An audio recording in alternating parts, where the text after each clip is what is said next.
Bom, senhoras e senhores, estamos aqui de volta com o Derico Convida, que você pode acessar através do seu podcast, Olá Podcasts, que é o www.olapodcasts.com, ou então também pelas plataformas, nos seus streamings, que é YouTube, o Spotify. Você clica lá, Derico Convida, e aí você vai ter a seleção de episódios que a gente já gravou.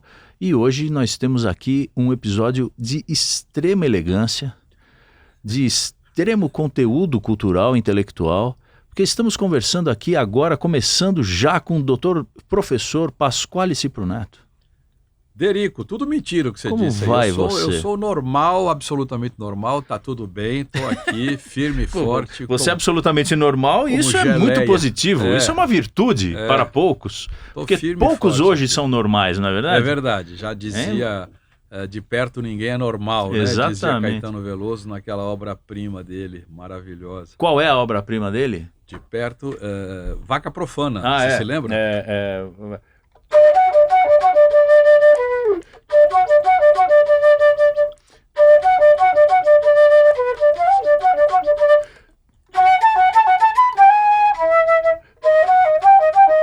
É isso, né? Pô, eu tô arrepiado aqui.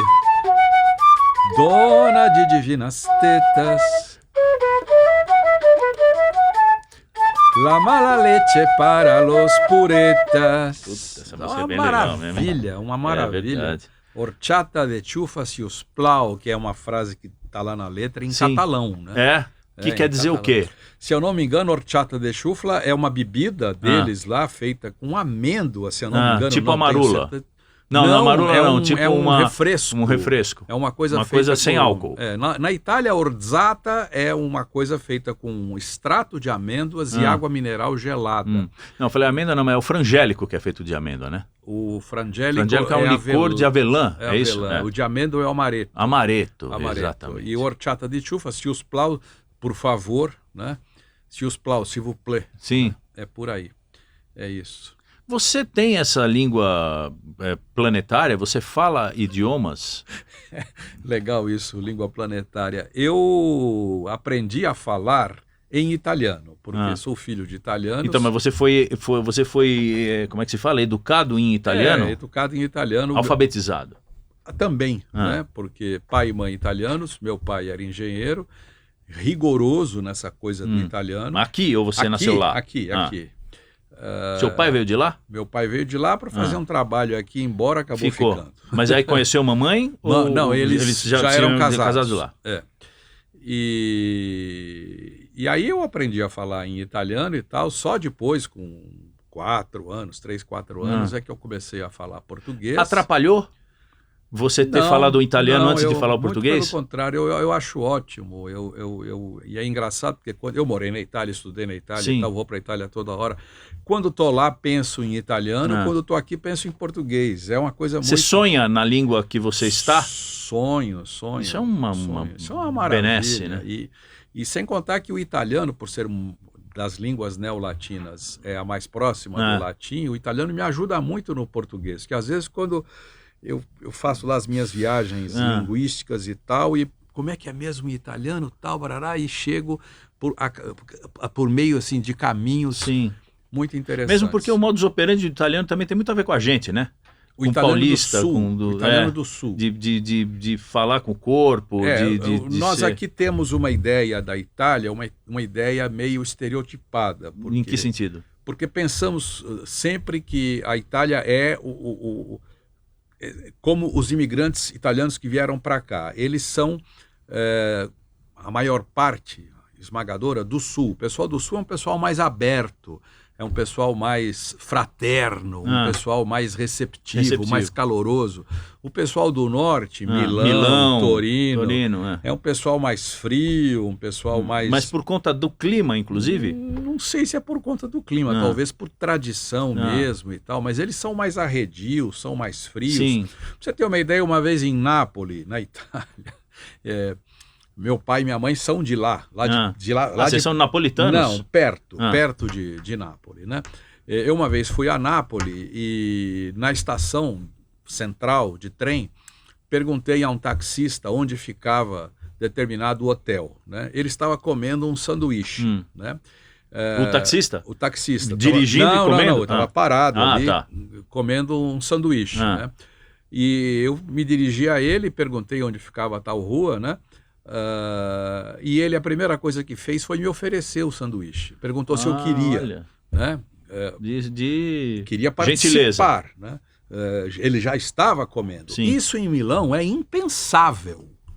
Impensável. Entendi. Os meus sobrinhos, que são milaneses, que nasceram em Milão, eu tenho uma irmã que mora lá, Sim.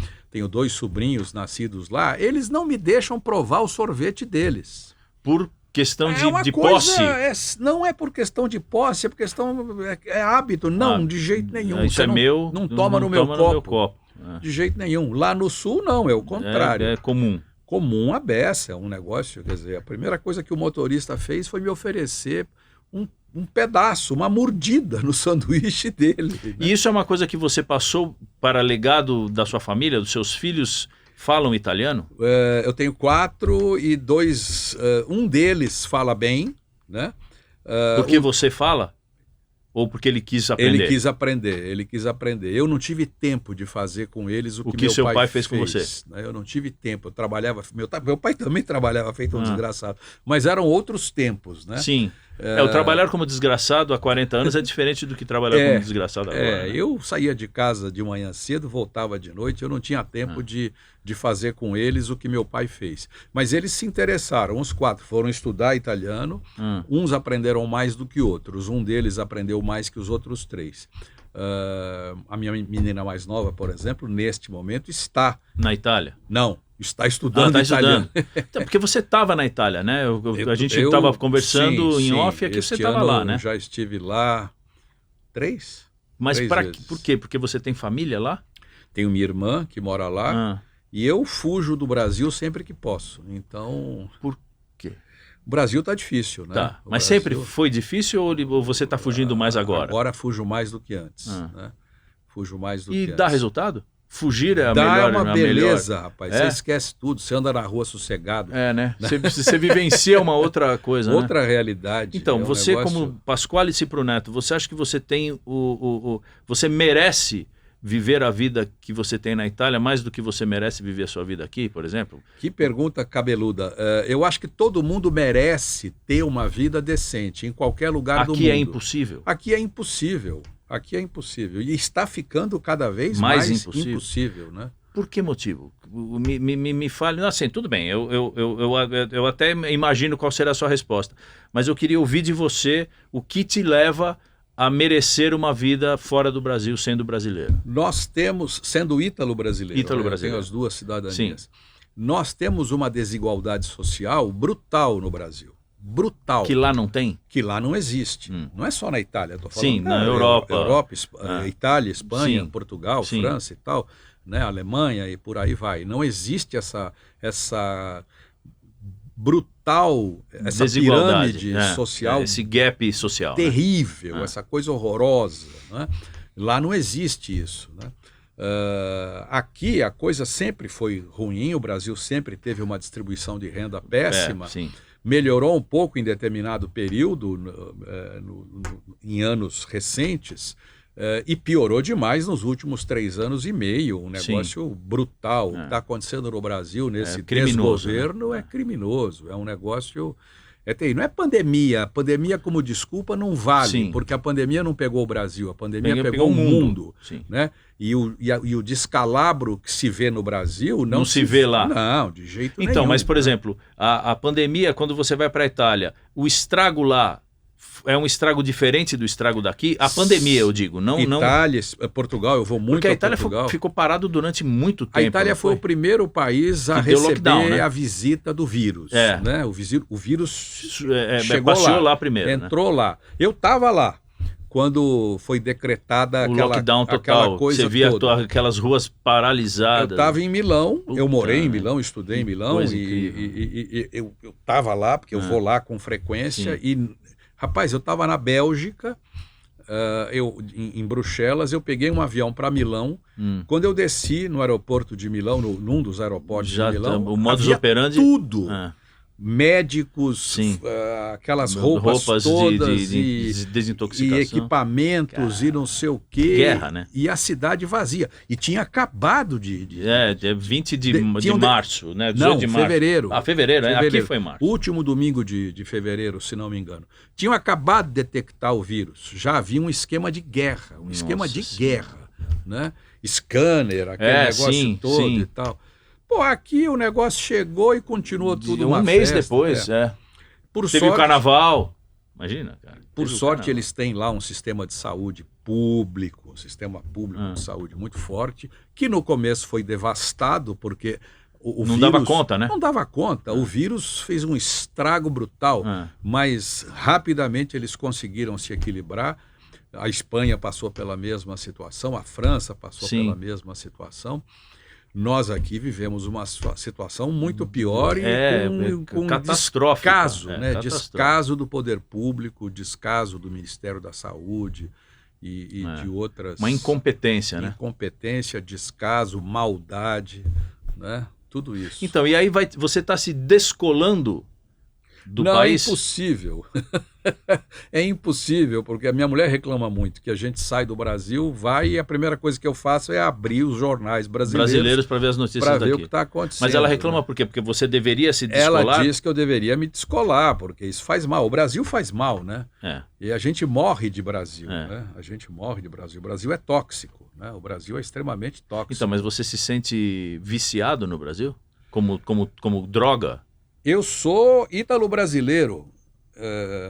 Muito italiano e muito brasileiro. O lado brasileiro se manifesta na Itália? Opa, o meu lado brasileiro tem muito a ver com a cultura, tem a ver com a língua. Com a língua, com a literatura, com a música deste país. Isso no Brasil é muito grandioso. Sim. Entendeu? Grandioso. Como é que se fala? Experimentado no mundo inteiro. Nossa, né? O mundo gosta disso. Nossa, você não tem ideia do respeito que as pessoas cultas. Sim. Não é todo mundo. Não é qualquer um, né? Mas as pessoas cultas lá fora, o respeito que elas... Entendem o Brasil de uma outra forma, né? O respeito que elas têm pela nossa literatura, pela nossa cultura, pelo nosso cinema, pela nossa música, pela nossa arte. Eu fico emocionado aqui de falar. Pelos nossos talentos, né? Agora, é uma pena, né, que esse Brasil, como diz o Zé Miguel Wisnik, que você deve muito bem conhecer, o grande professor, grande músico, compositor maravilhoso. Exatamente, e letrista, e roteirista. Tudo. E tudo. O Zé Miguel diz, ele sempre diz, como é que esse Brasil, que produz tanta arte maravilhosa, não vinga? Porque a gente tem esse país que a gente tem. É uma maré muito contrária, né? É uma maré muito forte que vem contrária, né? A gente tem esse país medonho, violento. Nós temos 3% da população mundial e mais de 20% dos assassinatos. Nós somos o país que mais mata os LGBTs, né? Entendeu? Quer dizer, isso é um absurdo. Não, e outra coisa também que eu acho porque eu tive a oportunidade de conviver com culturas muito distintas. Eu fui para o Japão, a cultura asiática, de respeito aos idosos. Nossa! Que aqui a hierarquia é uma coisa que tradição, essas coisas são completamente desrespeitadas, abandonadas, né? Não existe uma cultura de prospecção mesmo, de você falar assim, olha, o seu avô, a sua avó, a experiência, ouça. As pessoas aqui não ouvem, né? Não é muito louco isso, cara? É doido. Não existe a ouvitatória, né? É uma coisa tão louca isso. Chegamos a um grau de loucura absurda. As pessoas não ouvem... Escutatória. Não ouvem, não prestam atenção. A gente diz... Você percebe isso na sua cátedra? Percebo. Que as pessoas não têm interesse ou não têm atenção ao que você diz? Percebo. Como é que você lida com isso? Lido muito mal, porque isso me deprime profundamente, né? Eu fico derrubado, derrotado. Mas é uma frustração? Opa, se é. As pessoas não entendem um recado, uma mensagem. É uma interpretação de texto básico. É um negócio... Né? Mas é por quê? Por falta de feijão? Desculpe-me pelo riso, mas pode ser por falta de feijão, mas muita gente bem alimentada... Também não entende. Também não. Então aí a gente fica, será que é o feijão? Será que é o que é, né?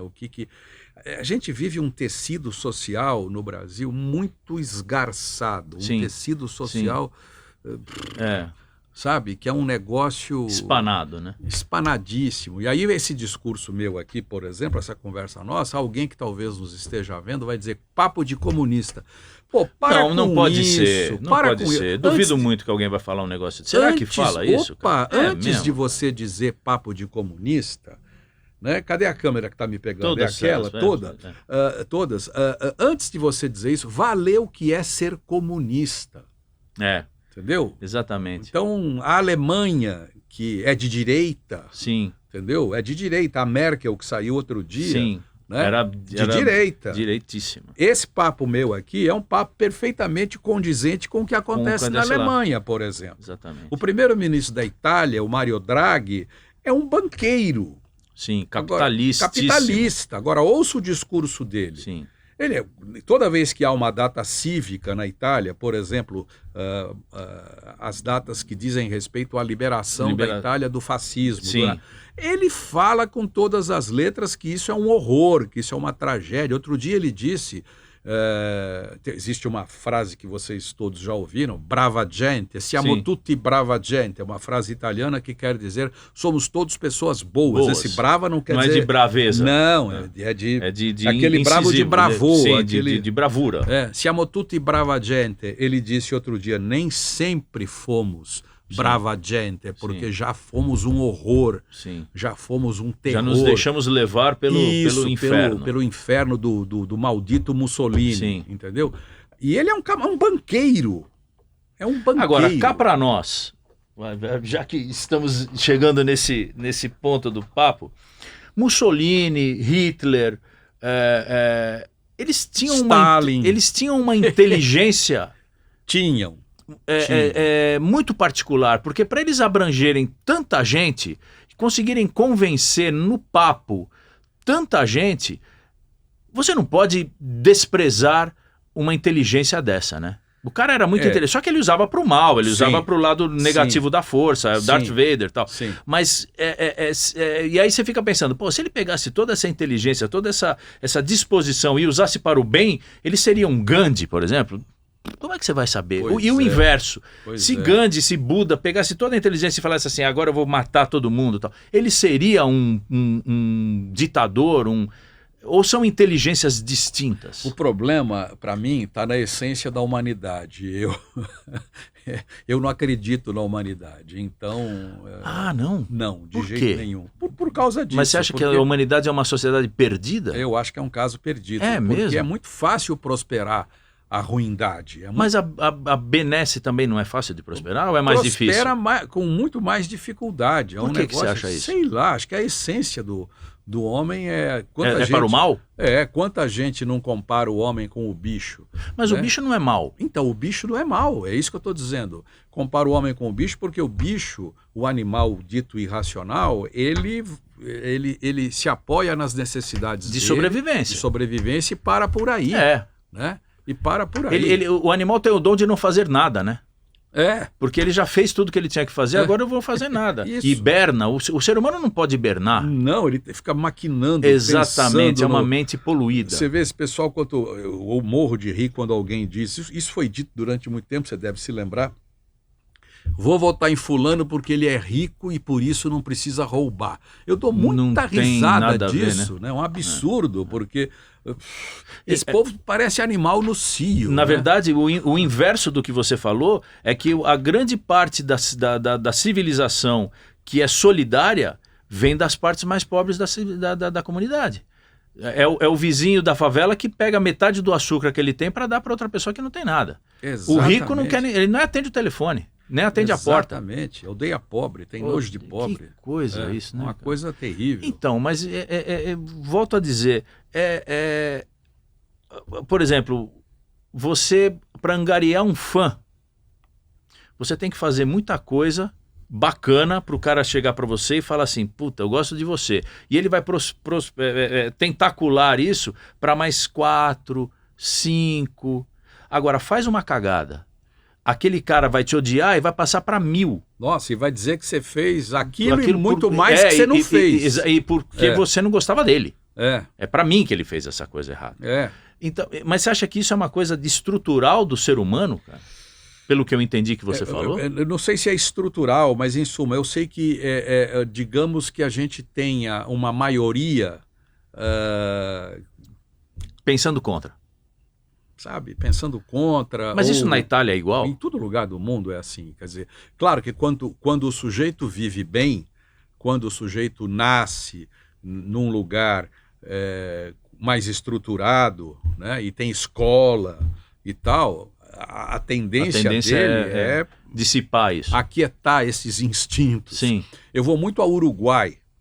Que também é um país belíssimo. É um país maravilhoso, né? Por que eu vou ao Uruguai? Lado, né? Porque algum idiota já vai dizer, a maconha. Eu posso dizer... qual que é o problema? Eu não tenho nada contra quem usa, Lógico. quem não usa. Eu nunca usei, não sei como é que é. Nunca fumei cigarro normal. Eu já ouvi pessoas falando assim, esse cara consome litros e litros de maconha. Pois é, litros e litros. Você vê como não é por... Eu vou ao Uruguai desde 77, Sim. desde 1977, quando eu tinha 22 anos. E por quê? Porque o Uruguai é um oásis de civilização. As pessoas lá são silenciosas, elas respeitam o ambiente, né? Elas são educadas, vale a palavra.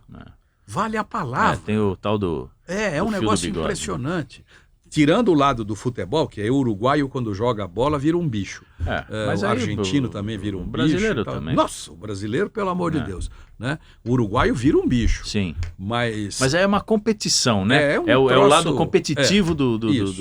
Mas você tirando isso, por exemplo, vou te contar um caso aqui. Né? Eu vou muito lá, como eu já disse... E existe um táxi oficial do aeroporto. Sim. Na volta, na ida a gente paga ali, quando chega ao aeroporto, vai lá, já entra com um PES, paga né? o negócio, vai pegar o táxi embora. e vai pro hotel. Na volta, tem que ligar para eles ou escrever um e-mail, mandar uma mensagem, eles mandam o motorista Você reserva, lá, né? Isso, e eu pago lá no aeroporto na volta, lá no escritório. O motorista, que nunca é o mesmo, me deixa... E não quer nem saber se você vai pagar ou não. O senhor paga lá. Eu falei, mas o senhor não vai? Não, o senhor vai lá e paga.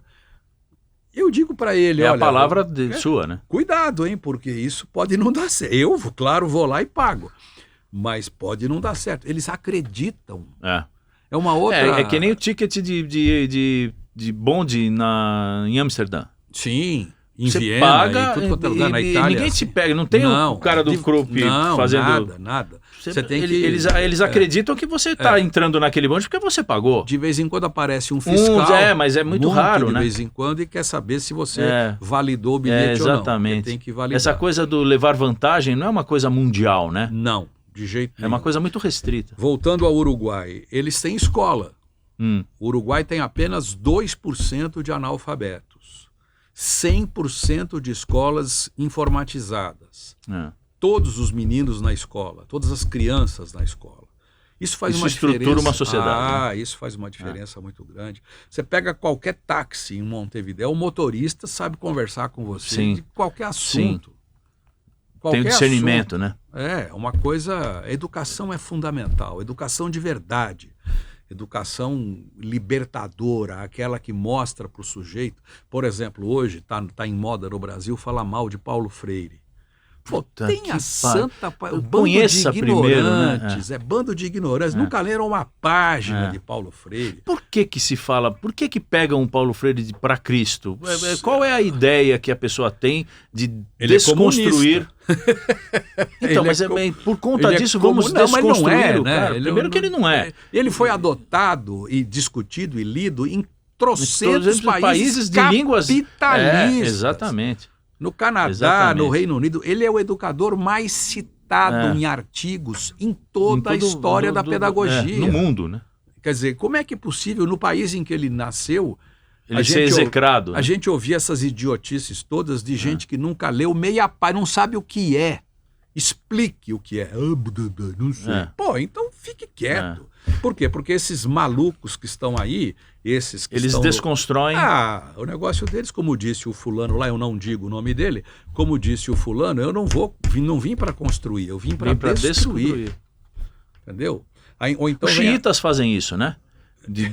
Jogam bomba em patrimônio histórico, destroem a memória. Eu não posso responder porque não conheço o xiita. A palavra xiita virou um adjetivo para se referir ao fulano que é radical. Mas não xiita, não. Xiita então me corrija. É um ramo de todas aquelas religiões da muçulmana e não sei o quê. É um ramo. E aí você pergunte a um especialista nisso, no mundo árabe. Então xiita não é um adjetivo para quem é radical. Virou. Mas não era. Mas não é. Não é isso. Olha que interessante. É membro de determinada seita ou de uma pensamento e tal, barará, barará. O dia que você trouxer aqui alguém especialista no mundo árabe, ele vai explicar para você. Isso, cara. Agora, você falou da educação. Porque os caras vão lá e desconstroem Paulo Freire e tal. Você vive a educação, né? Você vive, né, durante muito tempo. Agora você não vive mais? Eu só vivo nas minhas consultorias e no meu trabalho na Rádio CBN, trabalho diário. Eu faço um boletim. Então, mas você não está mais em campo? Sala de aula, estou aposentado. Eu tenho 67 anos. Eu fiquei 39 na sala de aula. Então, e uma coisa que eu ouvi é que o professor, ele vai envelhecendo, mas o seu público não. Rapaz, que ponto. Né? Porque, na verdade, você vai tendo 40, 50, 55, só que os seus alunos vão sempre tendo 18, 20. Boa. Isso E como é que você lida com isso? Você tem que se reeducar? Você tem que ir falando a linguagem dos... Eu penso muito nisso hoje, pensei a vida inteira, né? E hoje eu penso, se eu tivesse de ir para a sala de aula, talvez eu tivesse uma dificuldade muito grande, justamente por isso. Eu certamente não tenho a mesma linguagem que você tinha quando você começou? Exatamente. Você era um outro professor do que você foi quando você terminou? Certamente. Por conta da linguagem? Também. Por tudo, né? Porque a gente vai mudando, a gente vai pensando, vai descobrindo as coisas em que eu acreditava, em muitas delas eu continuei acreditando, em outras não mais, né? E isso é normal do ser humano minimamente inteligente. O amadurecimento. Aquele que diz, não, eu não mudei nada, tenha santa paciência. Então o cemitério é logo ali, né? Porque é preciso reconhecer falhas, é preciso... Faz parte da vida. Claro, é preciso mudar conceitos. Ou não, depende Então, mas e como é que você vê, ou como você via na época que você estava em campo, essa mesma faixa etária voltando para você? Olha, eu me lembro dos meninos lá de 75, quando eu comecei a dar aula. 1975, quer dizer, estava no auge da ditadura militar, Ernesto Geisel no poder, um silêncio sepulcral. As pessoas tinham medo de falar de qualquer coisa. Passava-se o ano que foi o ano talvez mais violento que foi o ano de 74, que foi a entrada dele no poder, que foi um ano saiu Médici, entrou o Geisel para destruir o que ainda tinha sobrado de alguma coisa possível. E você entra na faculdade, dando aula, pegando essa moçada que era revolucionária? Não necessariamente. Muita gente sim percebia, entendia, porque por várias razões, ou porque a família já também tinha dava um impulso, ou porque acabava, né?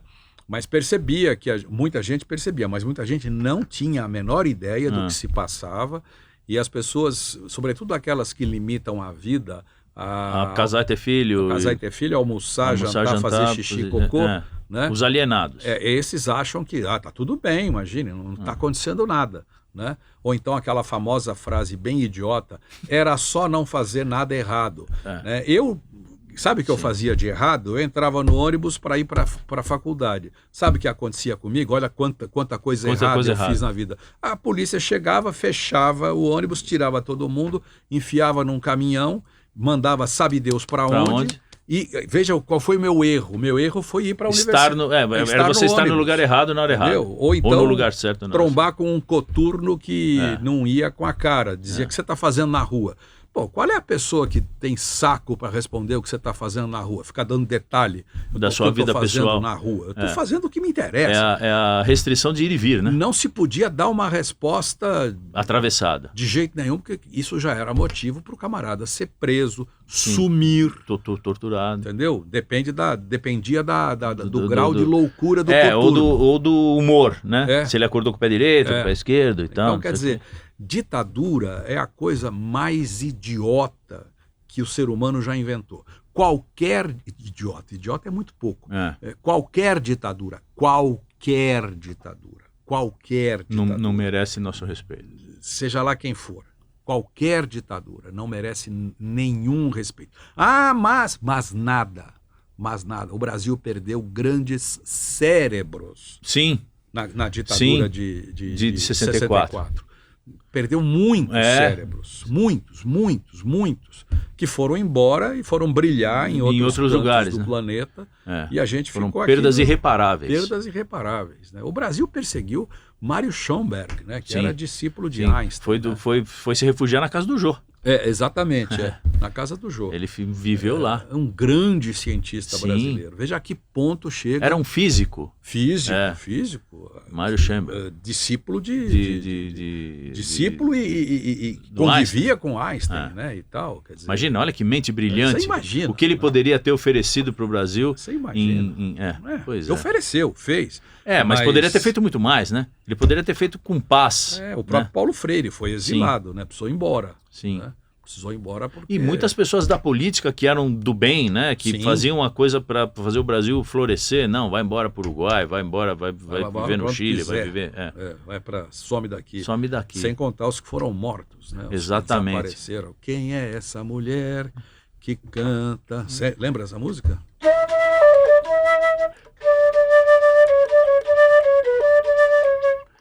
Essa música se chama Angélica, a melodia do Miltinho, do MPB4, e a letra do Chico Buarque, fala da Zuzu Ângel e do filho dela. Exatamente. Que foi, veja a ironia, a Zuzu Ângel, que era uma mulher que frequentava alta sociedade. Altas rodas. Ela tinha acesso direto a todos esses bacanões aí e tal, e perdeu um filho que foi torturado barbaramente, né? Barbaramente. E ela teve que engolir, né? Um negócio cruel. Cruel demais. Então, e aí passa-se o tempo, a gente passa por essas depressões, por essas tragédias, e mesmo assim o Brasil tem o poder do Fênix. Da ressurreição. Ressurge das cinzas.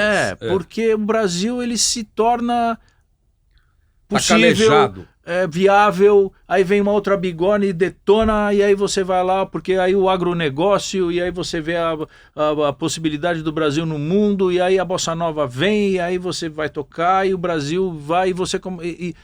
E não acaba. Mas é sempre um sufoco, né? É sempre um sufoco, porque a gente tem sempre que pedir licença para existir, né? É um negócio complicado, muito complicado.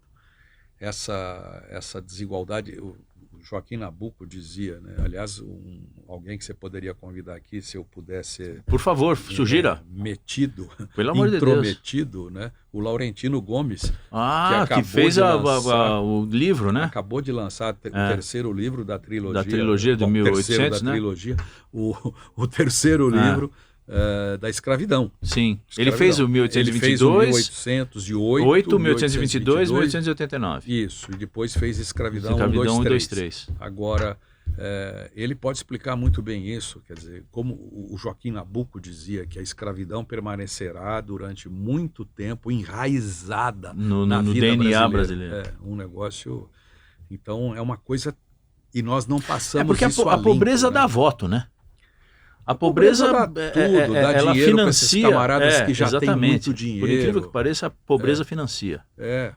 Manter essa pobreza vergonhosa. O Brasil devia ter vergonha de ser o país que tem a agricultura que tem. Sim, o agronegócio e ter fome. Exatamente. Fome, nós temos... Exatamente. E essa fome aumenta no Brasil. É a miséria. Nós temos 30 e tantos milhões de pessoas... De famintos. De famintos. Exatamente.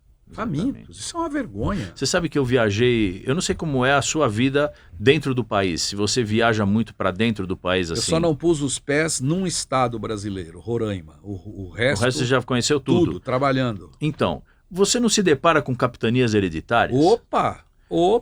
Não é isso. A terra dos Junqueira, aqui quem manda é os Albuquerque. Exatamente. Fulano é o dono da cidade. Isso é um atraso. É um ataque. É um atraso brutal. Isso não existe nos países que têm agricultura familiar.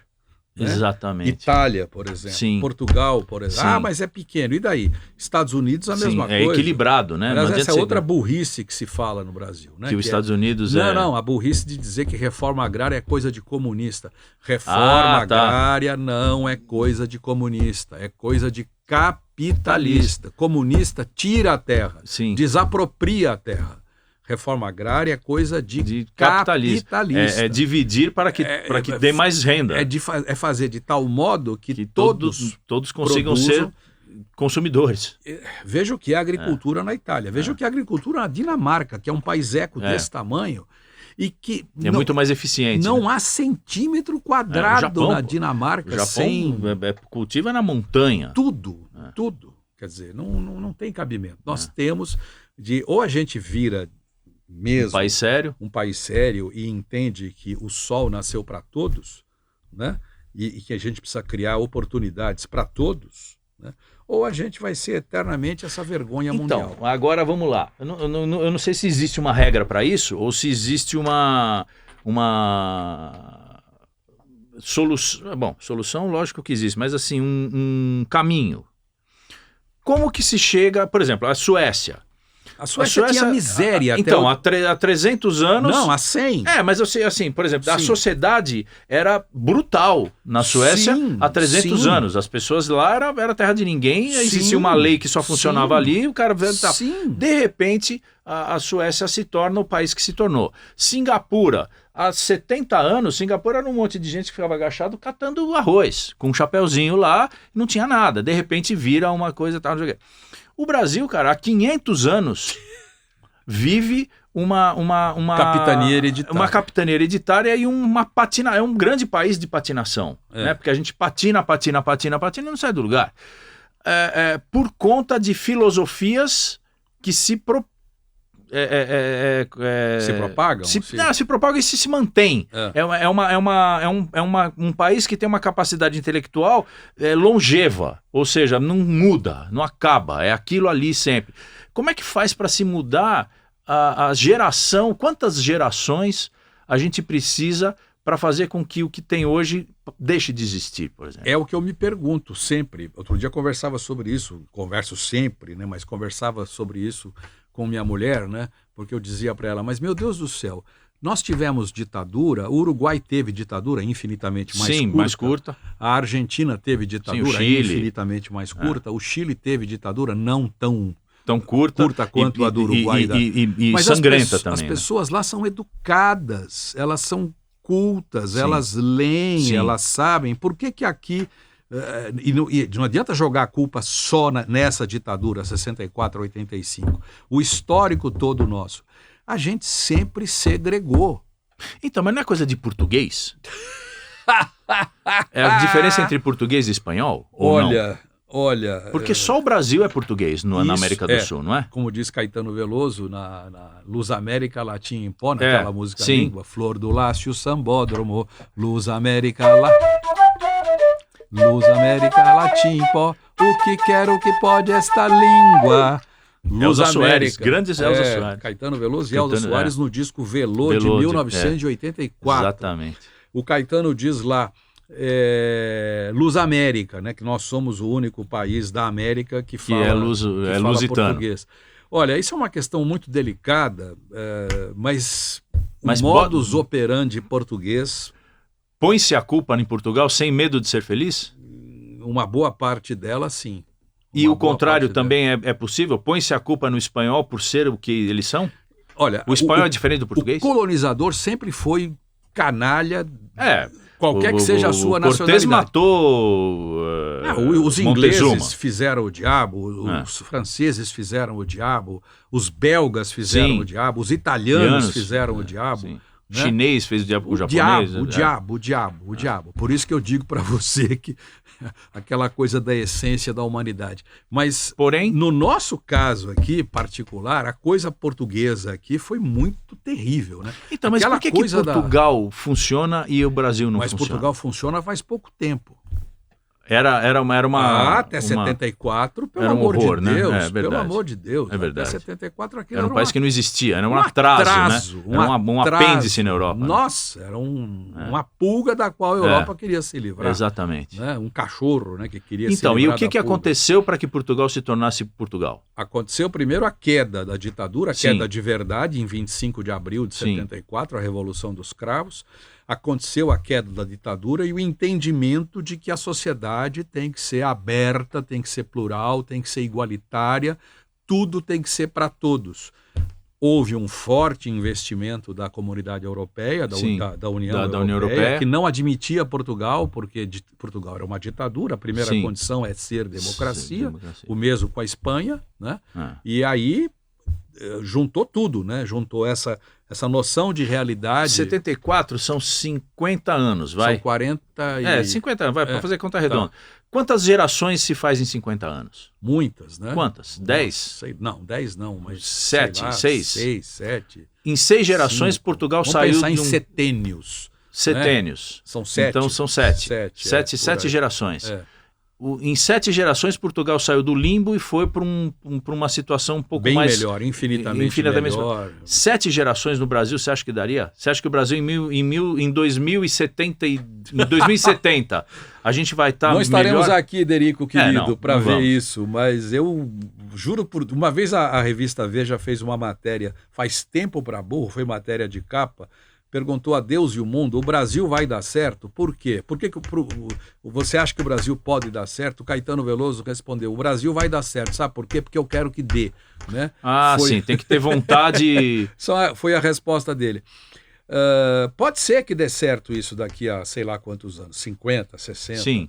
Mas uma hora tem que começar, e tem que começar de verdade, começar mexendo de verdade na educação, mas mexendo muito. Né?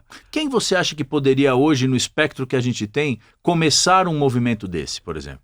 Você tem um nome? Eu não acredito assim, nessa coisa personalizada.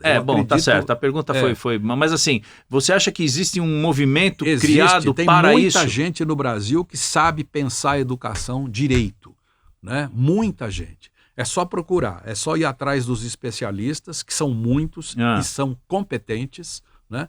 É pensar nisso seriamente, entregar isso para as pessoas que são do ramo, que têm expertise, não aventureiros. Entendi. Entendeu? Não gente que mistura a educação com religião, que é uma desgraça. É uma desgraça. É uma desgraça. É verdade. Não a educação não, a religião não. Junta as duas fica uma merda. Pelo amor de Deus, pelo amor de Deus. Nada contra a religião.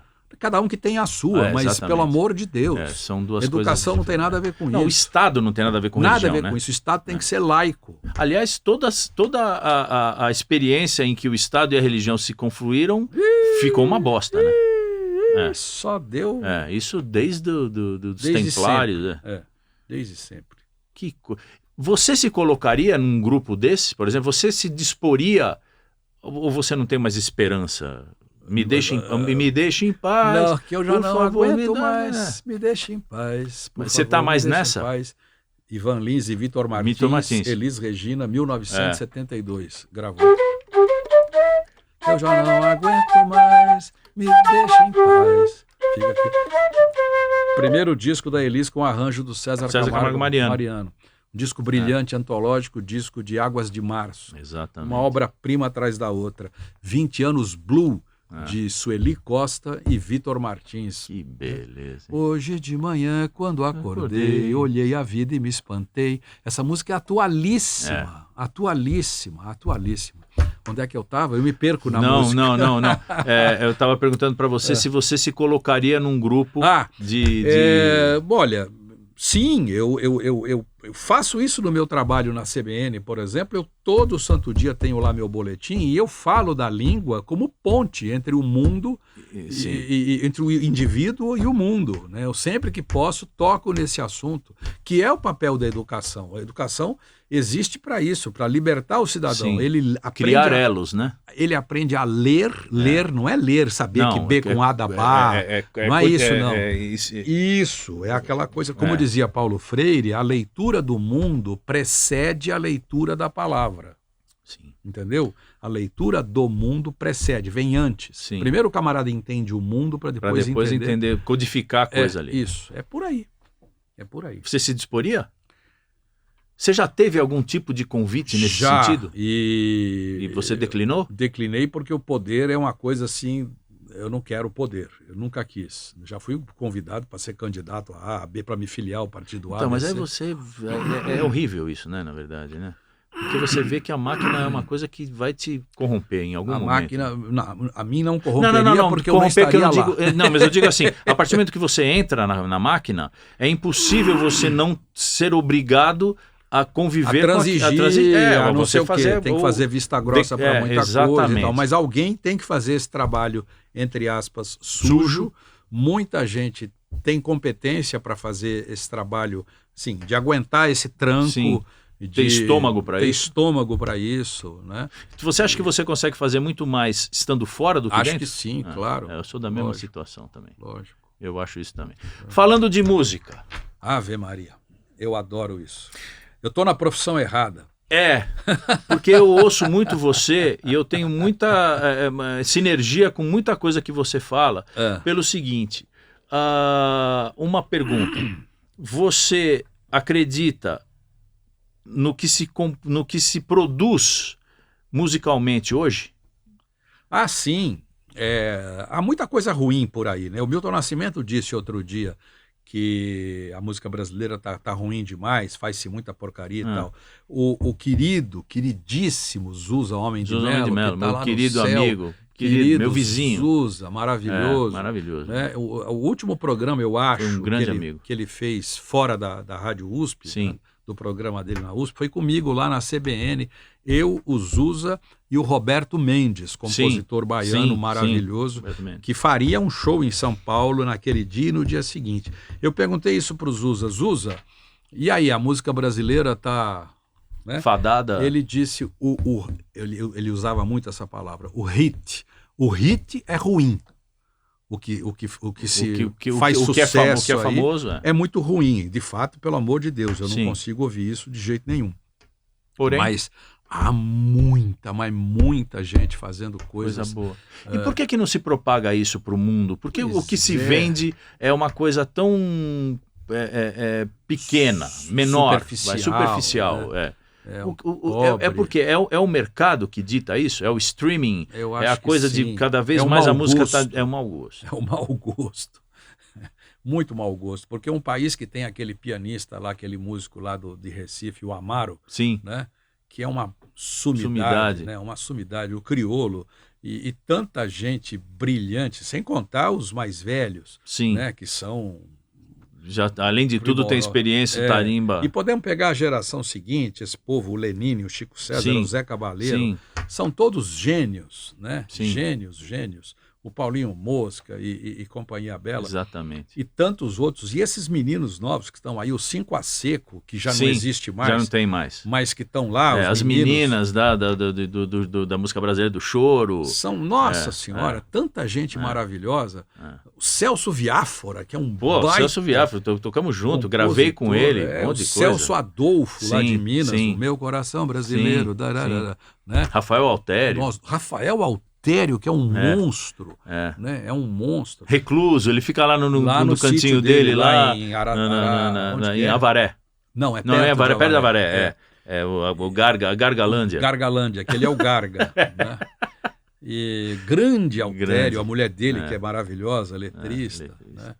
E, em suma, o filho dele, o Pedro. Então, mas e aí? E aí o Brasil não consegue se expor com essa qualidade musical que fica restringida aqui. Consegue, mas por exemplo, Márcio Faraco, que está lá em Paris, que é um baita músico. Mas aqui ninguém sabe quem ele é. Ninguém sabe quem é. E os discos dele são um Belíssimo, primor, um primor. E ele toca para chuchu. O Brasil, sabe aquela música? Celeiro de talentos, né? Sabe aquela música chamada Querelas do Brasil? Sim. Melodia de Maurício Tapajós e letra de Aldir Blanc, que a Elis Regina gravou. O Brasil Eu não merece conhece o Brasil. Não, é. É.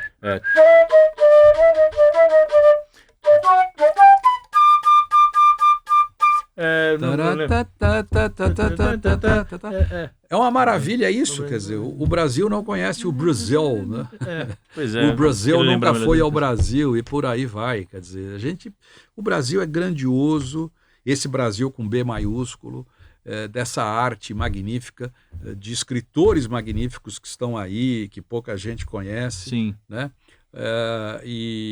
Mas teve um gap da época em que se tinha os grandes compositores dos anos 60, 70, por conta até da ditadura, por conta até de coisas que você tinha que ir contra, digamos assim. Você acha que o pavio foi aceso naquela época por conta dessas necessidades de você ter que falar? Ou uma coisa não tem nada a ver com outra? O Jorge Ben, por exemplo, que nunca tocou nesses assuntos, né? Foi o que foi. Passou ao largo disso tudo e é grandioso. Não, mas eu digo assim, por que não se tem mais os Chico Buarques? Tem gente boa para chuchu. O Celso Viáfora, por exemplo. Não, então, mas o Celso Viáfora, cá para nós, ele não é uma pessoa que você sai na rua e a pessoa fala, Celso Viáfora, puxa, que coisa incrível. Pode andar por aí e ninguém... Então, mas por quê? Por que não se dá relevância como se dava antigamente? Nos falta essa coisa essa maturidade, nos falta intelectual? Não sei. Essa oportunidade de que se dava na época? É isso que eu estou falando. Os grandes diretores das gravadoras, os caras que mantinham o show business na época, olhavam para essas pessoas. E hoje ninguém olha para essas pessoas. Não, o sujeito tem que fazer um disco independente. Então, né?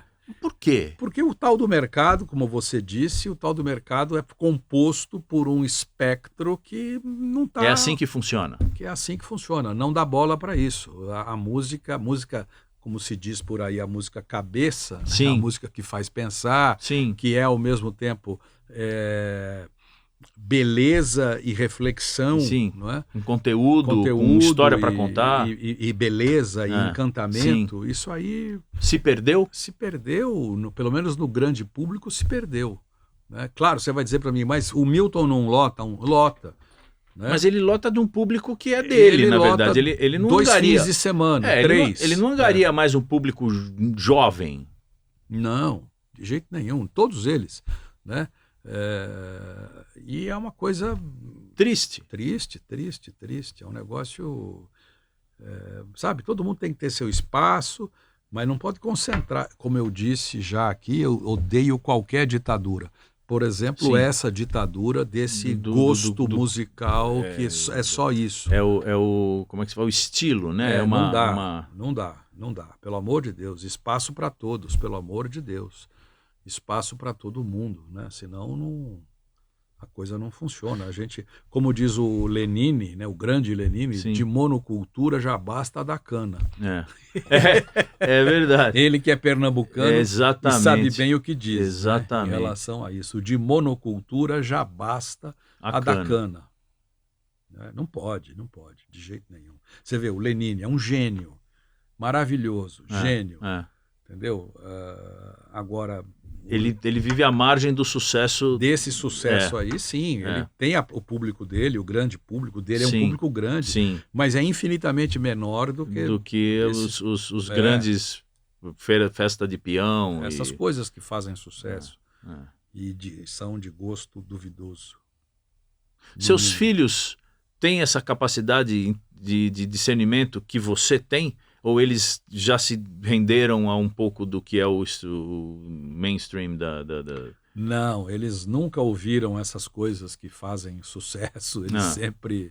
Eles têm cada um o seu caminho e tal. Mas são todos grandes adultos, né? Então, você é avô? Sou avô. Minha filha mais nova tem 39, né? Então, e aí os seus netos caminham para esse... Eles são pequenos ainda, né? São crianças. Mas os meus filhos... sempre puderam ouvir essas coisas todas, porque... Você colocava Sim, isso, você dava a opção sim, de... Então, mas os seus netos têm essa opção também? Os netos estão muito pequenos, né? O meu neto mais deixa eu ver se velho? eu não estou errando nas contas Mas aqui. o quê? 3 anos, 4 anos? Vai 4 fazer anos. 4. Ainda não... Não tem esse discernimento. Não. Ah, não, desculpe, tem minha neta mais velha, perdão, que vai fazer 8. 8 anos. Né? Já tem um pouquinho de Sim, discernimento. ela já, o pai e a mãe... Então, aí você percebe o mundo entrando na vida dessas crianças e pré-adolescentes com essa história de consumo, de show, de sucesso, de... É uma batalha dura, viu? É, né? É uma batalha... Eu te pergunto isso porque eu vivo isso com o meu neto, na verdade. É uma batalha, assim, terrível, né? Terrível. O negócio é uma luta árdua. Cruel. Cruel. Mas, por exemplo, um dos meus filhos, o pai dessa minha neta mais velha, ele é de 79, ele vai fazer agora 43. Eu tenho um monte de bolachão e ele eu morava num apartamento e tal, e mudei e deixei, ele foi morar lá nesse apartamento. E você deixou o legado? Deixei muita coisa lá, né? Inclusive bolachões e tal. Sim. Eu ia pegar depois, mas deixei lá. Aí um dia ele chega para mim e fala, pai, tô ouvindo os seus bolachões, é um melhor que o outro. Pois é, pronto. Nossa, já valeu. Mim, nossa senhora, Exatamente. Isso foi assim um presente de Deus. Eu fico comovido com isso. Funcionou. Porra! Um negócio assim, né? Funcionou. Negócio funciona, né? Funciona. Cara, eu fico tão feliz, cara, de ter a oportunidade de levar uma conversa dessa assim, assustadoramente interessante, cara. Porque eu te agradeço. Eu fico muito feliz, convite. Cara, de você ter aceito o convite, apesar de todas as intempéries que a gente passou durante um tempo. Você não tem, a gente não vai contar aqui. Conseguir chegar até esse momento aqui, a gente camelou. Rapaz. E é legal porque para mim é uma coisa muito importante, cara, poder conversar sobre isso, a gente poder debater sobre assuntos que são da minha área de atuação, né?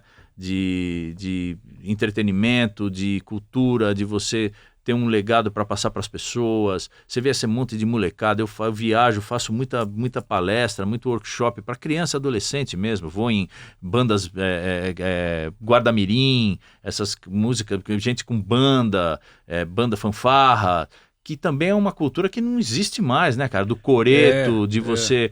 corporações musicais. Nossa, o Brasil teve uma tradição tão grande. Puta, tinha festival. Isso era maravilhoso. De fanfarra. E de coreto mesmo, de a bandinha. Exatamente. Eu tive aula de música no colégio público. A minha professora era irmã do Erlon Chaves. Vixe Maria. Só. Essa é uma das minhas bandeiras, cara. Conseguir voltar à música... Porque existe uma lei, né? Sim. Que não vingou. Villa-Lobos, uma hora você faz aí um programa sobre isso com alguém. O Villa-Lobos, o grande maestro Heitor Villa-Lobos, compositor brasileiro, conhecido no mundo todo. Reverenciado. Tocado pelas maiores orquestras do mundo. Você sabe que no tempo do CD, que não existe mais, eu já andei pelo mundo, né? Mundo afora, eu sempre entrava em lojas de discos, mundo afora, em tudo quanto é lugar do planeta. E ia ver o que havia para música popular e música clássica. Nas sessões de música clássica, tinha lá Beethoven, Liszt, tal, Chopin, Villa-Lobos. Estava lá, Villa-Lobos. Ele faz parte de um casting. Eu comprei vários CDs fora do Brasil. Sim, editados no mundo, editados no mundo com música de Villa-Lobos, com intérpretes diversos, com pianistas diversos, orquestras diversas. Faz parte do repertório das maiores orquestras do mundo. Heitor Villa-Lobos. Agora, pergunta. É a praça lá o parque. O parque aqui na Marginal. Por que chama Heitor Villa-Lobos? Ninguém nem sabe. Então, o Villa-Lobos pôs em marcha um plano de educação musical. Sim. Villa-Lobos deu aula para um Pacaembu lotado. Sim. Estádio do Pacaembu lotado. Ele dando uma aula para a garotada toda, uma aula de música. Villa-Lobos. O Brasil já foi isso. Exatamente. Eu fico... eu não posso falar dessas emocionante, coisas né? Eu tenho 67. 67 eu tô velho já, preciso tomar cuidado porque essas coisas matam a gente. É isso. Agradeço imensamente a tua presença aqui. Fico honradíssimo com a sua generosidade. E desejo tudo de bom. A você também. Fique bem, meu querido. Você também, querido. Obrigado. Viva o Brasil inteligente. Sensacional. Viva o Brasil inteligente.